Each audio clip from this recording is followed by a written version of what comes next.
Sejam bem-vindos à Sociedade das Nações, um programa semanal sobre a atualidade internacional aqui na SIC Notícias. Neste fim de semana em que se assinala o 10º aniversário dos ataques aos Estados Unidos, no 11 de setembro, viemos à residência aqui em Lisboa do embaixador americano para mantermos uma conversa sobre o que aconteceu nestes últimos 10 anos, foi positivo, foi negativo, e também tentar ver o que é que vai acontecer um bocadinho mais à frente. Ambassador, thank you for once again having us here in your home. Well, thank you for being here. For this conversation. People don't tune in to hear my opinion, they tune in to hear your opinion. But I'd like to begin by just giving you my opinion about the last decade. It seems to me, looking back, that one statistic stuck in my mind that I saw of the many that I've seen over the last couple of weeks, which is $2,000 billion, which seems to be an accepted number now, more or less, for the money spent on security and defense since 9/11. It's a huge amount of money.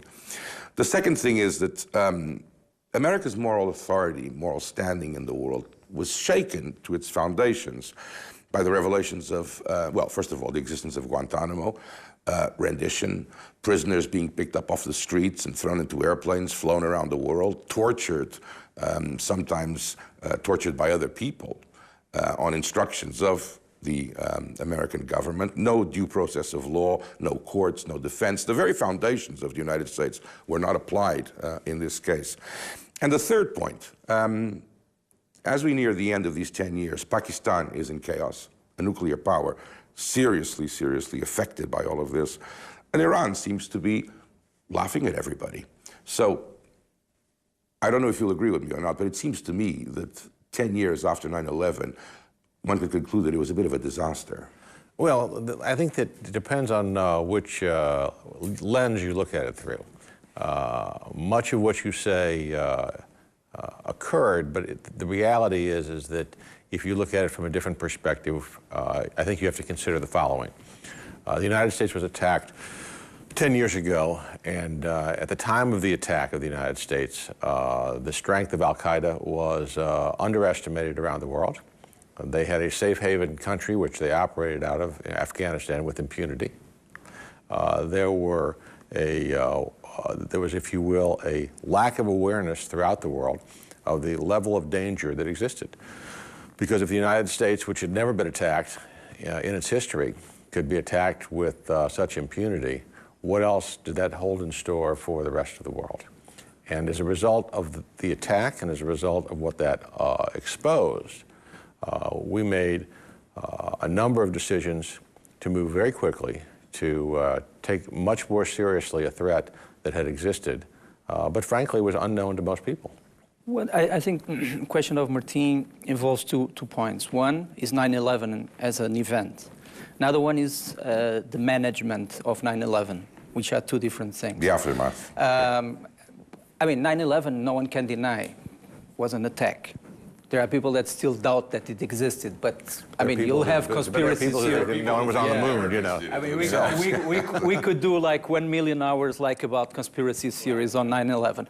But if you disregard that, let's talk about the management of the crisis.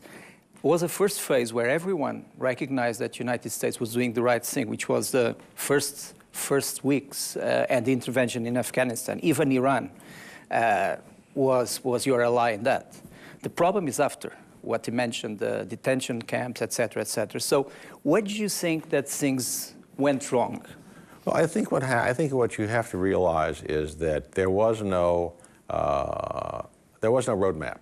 Yeah. There was no prescription that was easy to follow, because what you had a situation which was being monitored by our country and by the West in terms of the growth of terrorism around the world. There had been embassy bombings in the 90s.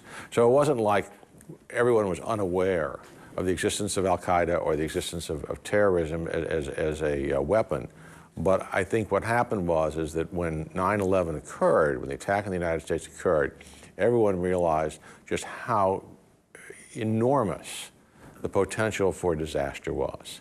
And so what happened is that we decided, along with our allies, by the way, to do many things at once. And we probably didn't do them all particularly well. And if we had the time to look back on the way these things unfolded In many cases, we probably would have done them differently. However, it would be very naive for us to assume that there were not enormous strides made in terms of identifying people around the world who truly were bent on not only destroying the United States, but countries in Western Europe and basically people throughout the world that did not subscribe to their fanatical view of how the world should be. Well, once I asked Tony Blair if things would have happened with Barack Obama and not George Bush, if it would be Obama at the helm after 9/11, do you think that things would go different? What did he say? No, I'm not going to tell you. I think in some no cue cards. I think in some ways the answer is they would have been different. Some things would have been the same. I think that there would not have been an Iraq war. No, I think there would not have been an Iraq war. And I think that there's I think that what President Obama has brought really sort of, which was, you know, in his Cairo speech in 2009 was emblematic of a United States that recognizes that we cannot act alone, which means that we are not the only ones responsible for what's going on in Pakistan today. We are not the only ones responsible for what the situation is in Iran. In fact, what one might argue is to have achieved the sanctions against Iran from the Security Council, including the approval of China and Russia, was no small feat. Mm-hmm.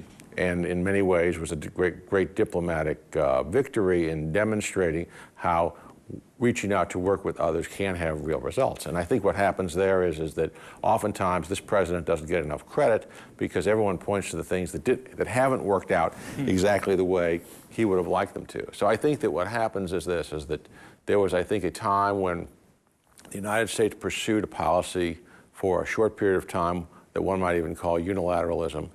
I think that this administration has made it very clear that they do not believe that that is a successful international approach. In fact, they've gone a step further, I suppose you could argue, because when the NATO decided to act in Libya under the UN resolution, the United States made it very clear that they were there for about 10 days and then they were not taking the lead, they were pulling back and let Europe go ahead.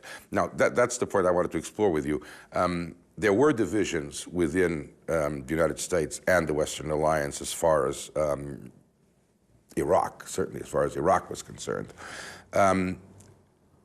There have been complaints by the part of the United States that NATO is not doing enough in Europe. The European members of NATO are not doing enough.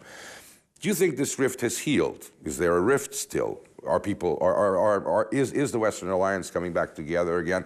Or is there a status quo of some difficulty between the United States and the rest? I think two things. I think that number one, that to call it a great difficulty would be overstating the case.